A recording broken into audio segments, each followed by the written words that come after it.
Salut à toi et bienvenue pour cette vidéo. Aujourd'hui, on va parler achat-revente. Dans cette vidéo, tu pourras trouver des astuces ainsi que des exemples qui pourront te donner peut-être des idées pour faire de l'achat-revente. Avant de démarrer la vidéo et de te présenter le plan et les étapes, je vais tout d'abord t'expliquer ce qu'est l'achat-revente. Le but de l'achat-revente, c'est bien entendu d'acheter quelque chose pour le revendre plus cher. En le revendant plus cher, on dégage une marge et cette marge nous permet d'avoir un revenu complémentaire. C'est ainsi qu'on peut gonfler un capital de départ pour pouvoir investir dans quelque chose de plus conséquent. Dans cette vidéo, je vais tout d'abord te présenter quelques astuces pour rapidement cerner un marché, pour savoir à combien se vend tel ou tel objet. Je vais également te présenter des catégories qui fonctionnent très bien dans l'achat-revente. Et ensuite, je vais prendre des exemples parlants. Une fois que nous aurons terminé cette première partie, on passera ensemble dans un tableau Excel et je vais t'expliquer des sites clés, des points clés ainsi qu'une astuce pour gagner encore plus d'argent grâce à l'achat-revente. C'est parti! Comme tu peux le constater, nous voilà maintenant sur eBay. Et je vais te présenter 2-3 astuces avec eBay ainsi que les catégories qui fonctionnent bien dans l'achat-revente. On va commencer par les catégories. Pour moi, il y en a 3. Il s'agit de jeux jouets figurines, médias ainsi que collections et antiquités. Pourquoi?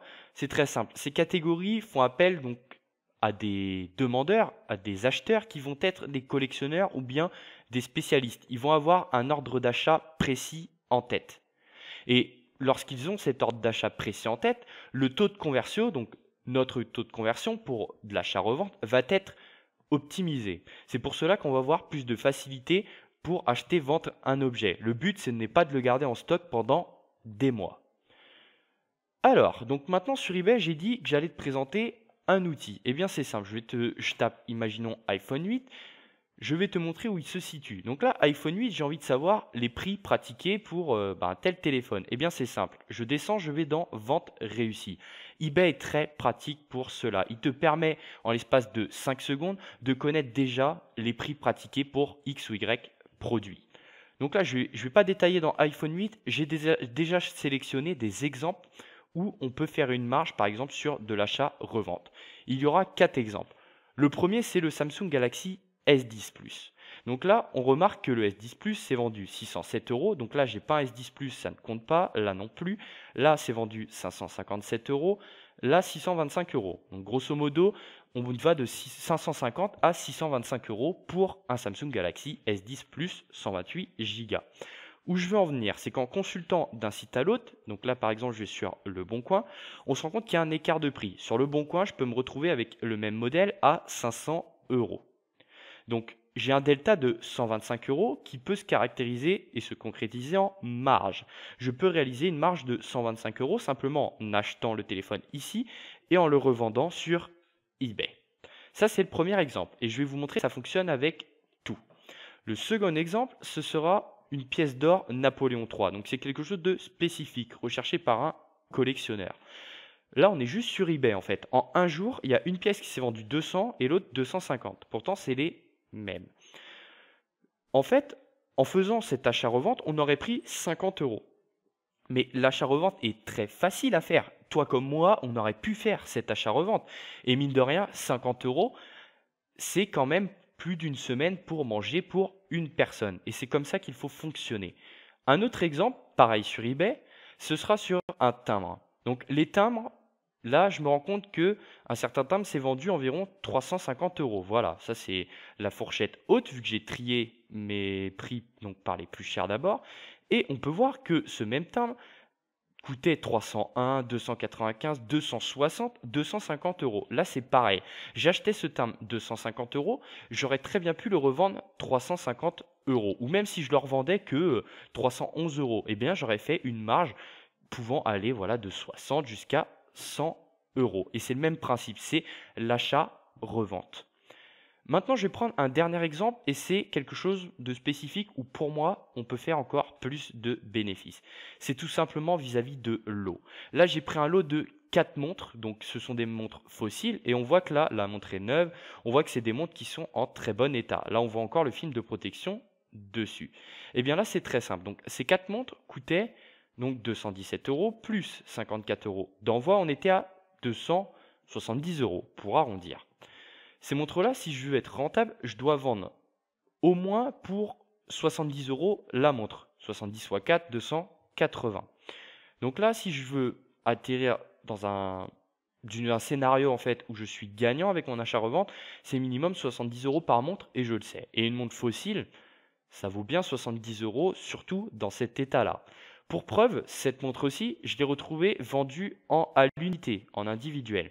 Cette montre a été vendue 136 €. Donc, sur un lot que j'ai acheté 270 €, cette montre à 136 € m'a déjà remboursé presque la moitié de mon achat. Et c'est là où je veux en venir. Pour les 3 autres montres, si je les vends 70 € chacune, donc j'arrive à 210 €, plus ma montre vendue 136 €, je suis à 245 €. Je suis même plus que ça, je suis à 350 €. Oui, pardon, j'ai eu un petit problème de calcul, donc on va arrondir à 350. J'aurais fait donc 80 € de bénéfice simplement avec ce lot. Et ça aurait pu monter bien plus. Puisqu'une montre fossile, là, je pense que le potentiel allait au-delà de 70 € pour ces montres-là. Maintenant que je t'ai donné un aperçu sur l'achat-revente, sur ce qui se vend bien, sur une possibilité, sur des exemples concrètement, on va passer via un tableau Excel. Dans ce tableau Excel, je vais te présenter les différents sites sur lesquels tu peux aller piocher des objets, leurs avantages, leurs inconvénients, puisque selon l'objet vendu, il sera plus intéressant pour toi de vendre sur tel ou tel site. Je vais également te présenter une astuce. Et cette astuce, elle va être là-dessus. Elle va être sur la livraison. Tu verras qu'on peut également faire une marge sur la livraison. D'où l'intérêt de, pourquoi pas, faire de l'achat-revente avec des colis, là où il y a un objet à envoyer en colis. Je vais y revenir tout à l'heure. Maintenant, retrouvons-nous sur Excel. Donc, j'ai fait un aperçu très simple. J'ai mis les sites où c'est possible de faire de l'achat-revente, donc les sites de vente en ligne, et je les ai classés en 3 catégories. Et je vais détailler tout ça maintenant. Le premier, donc, c'est eBay. Je le classe comme un très bon site pour faire de l'achat-revente. Pourquoi? Sur eBay, c'est un site très sécurisé, un site où les personnes vont souvent acheter. Il y a énormément d'acheteurs. Enfin bref, c'est une plateforme ou même une communauté eBay. Et c'est très facile de faire de l'achat-revente avec ce site. Tu as un système d'évaluation des vendeurs aussi bien qu'évaluation des acheteurs. Et c'est très bien, ça permet de savoir qui t'achète l'objet et ça permet de savoir à qui on achète, ce qui n'est pas toujours le cas. Sur eBay, à contrario, on a des frais. On a des frais de vente. Si tu vends, admettons, un objet 100 €, tu as 8% de ces 100 € qui sont prélevés par eBay, plus 3,5% si tu passes par PayPal, ce qui fait 11,5% de frais. Donc, admettons, tu vends un objet 100 €, tu as 11,5% de frais. Au lieu de toucher 100 €, tu vas toucher 89,70 €. Oui, mais, et je dis bien oui, mais, sur eBay, tu as environ 2 fois dans le mois des promotions. Et ces promotions te permettent d'avoir des frais qui sont diminués.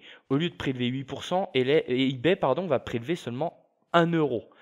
A contrario, PayPal maintient ses 3,5%. Donc, pour la même vente à 100 € lors de la promotion, je conserve les frais PayPal, donc 96,61 €. Donc, PayPal m'aura prélevé 3,40 € environ et eBay me prélève 1 €. Donc, au lieu de percevoir seulement 89,70 € de ma vente, je vais recevoir 95,61 €. Et c'est là où c'est intéressant. Si on vend un objet relativement cher, il est mieux et il est préférable de le vendre lors de la promotion, puisqu'au final, des frais de 4,40 € pour une plateforme qui t'offre une quantité d'acheteurs, ça vaut le coup. Ça te permet de faire une rotation rapide et de récupérer de l'argent rapidement, ce qui est important. Le second site que je présente, c'est Le Bon Coin. Donc, Le Bon Coin, c'est la même chose qu'eBay. Beaucoup de personnes vont dessus. Tu n'as pas le système enchère, mais beaucoup de personnes vont acheter dessus. Sur Le Bon Coin, c'est également un site fiable et sécurisé. Bien qu'ils aient mis un système en place de paiement dans lequel, pour l'instant, je reste méfiant, Le Bon Coin reste un site très fiable et très bon pour faire de l'achat-revente. Le seul point un petit peu noir qu'on peut dire sur Le Bon Coin, ce va être la différence de quantité d'acheteurs. C'est-à-dire que sur eBay, tu auras beaucoup plus de personnes qui vont venir voir ce site et acheter. Tandis que sur Le Bon Coin, ça reste limité. C'est le seul petit bémol que je peux accorder sur Le Bon Coin. Sur Le Bon Coin, je peux avoir plus de difficultés, par exemple, à vendre des objets de collection que sur eBay, puisque les collectionneurs, beaucoup vont sur eBay. Le troisième moyen, ce sera Amazon Rakuten. Donc Amazon d'une part, Rakuten de l'autre. Pour moi, je les classe dans le même panier. Je vais vous montrer tout de suite sur Internet quelque chose qui va vous mettre la puce à l'oreille. Quand tu prends le tableau des frais sur Amazon, tu as deux possibilités de vendre. Soit tu payes 39 € par mois plus les frais de commission ici, soit tu prends donc 99 centimes par article vendu plus des frais sur la catégorie que tu vends. Et là, on est très loin des frais eBay. Sur cette catégorie, on peut monter à 15% de frais. D'autres, ça reste 7%, mais d'autres, on monte à 15%. Et il n'y a aucun moyen de les diminuer, cela. Aucun. Et pour moi, Amazon, quand on fait de l'achat-revente, n'est pas bon, puisque quand on fait de l'achat-revente, on a besoin de faire de l'achat-revente sur quelque chose de spécifique, en fait, de quelque chose de recherché pour que ça parte vite. Sur Amazon, par exemple, imaginons que je vous ai présenté l'exemple avec une pièce de monnaie ou avec un timbre. Les personnes qui achètent ce type d'article ne vont pas sur Amazon. Non, ces personnes restent sur eBay ou sur Le Bon Coin. Elles ne vont certainement pas sur Amazon. Amazon, c'est vraiment l'idée où on achète du neuf, pas trop d'occasion. C'est bien la différence. Et Rakuten, c'est à peu près le même système. Quand je prends ce site, Rakuten, je vois que les frais sont quasiment énormes. On est à quasiment 20% de frais, même plus que lorsqu'on voit un petit objet, on est à plus de 20% de frais. C'est juste fou. C'est pour ça que ces sites, je ne vous les recommande pas. Quand on fait de l'achat-vente, on veut faire du bénéfice, on veut faire de la marge. En vendant par ces sites, on se tire une balle dans le pied. Et donc, ce n'est pas utile. On rémunère Amazon et Rakuten plutôt que se rémunérer nous. Ce qui, pour moi, n'est pas le but de l'achat-revente. Le prochain site que je vais présenter, c'est Facebook Marketplace. Facebook Marketplace, pour moi, c'est utile, mais moins performant que Le Bon Coin. Déjà, l'interface offre une possibilité de recherche qui est plus limitée, selon moi. La zone géographique est plus limitée pour faire une recherche. De plus, sur Marketplace, on va certainement pas vendre par exemple, un timbre spécifique, une pièce de monnaie spécifique. On va avoir moins tendance à vendre des articles de collection sur Facebook Marketplace. C'est pour ça que je classe Marketplace dans la deuxième catégorie. Marketplace peut convenir à certains articles, tels que des vélos, des choses comme ça, si vous faites de l'achat-revente sur un vélo, mais il ne va pas correspondre à d'autres articles. C'est pour cela qu'il est en orange selon moi. Même chose pour le groupe Facebook. Le groupe Facebook, cela peut être très utile. Si vous recherchez à toucher des collectionneurs dans une partie précise, rejoignez les groupes où ils se trouvent.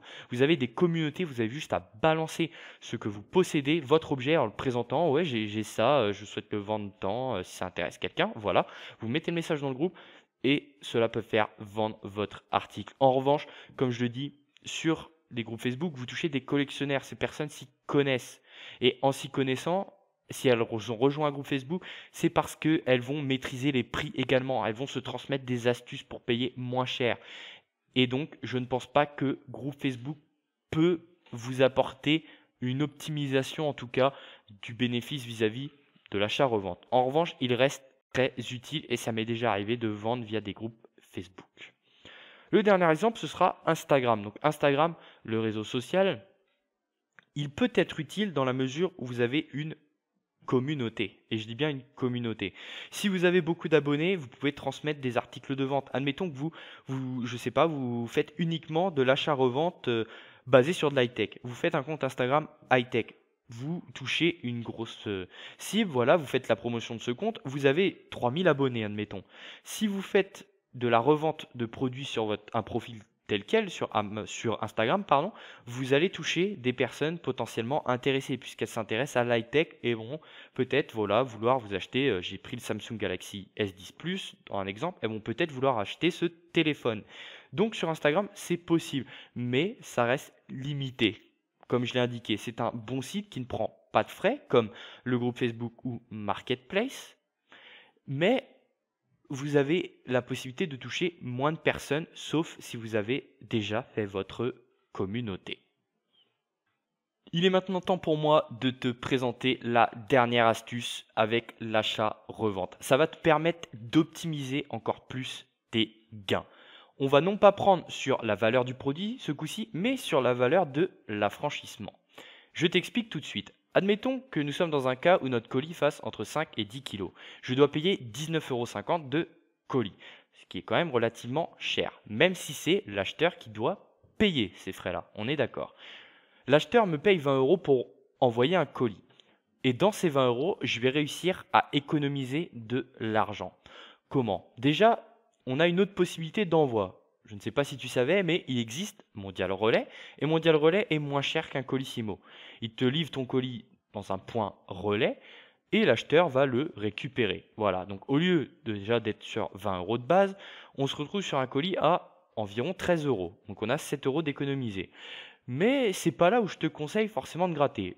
Je vais te montrer une autre astuce. L'autre astuce, c'est de te rendre sur eBay, que j'ai présenté. Sur eBay, c'est très simple. Tu as des timbres à vendre, des timbres en euros, en francs. Et ces timbres se vendent à la valeur faciale, puisqu'ils ont une mauvaise cote. Les collectionneurs ne sont pas intéressés par ces timbres-là. Ils sont uniquement bons pour affranchissement.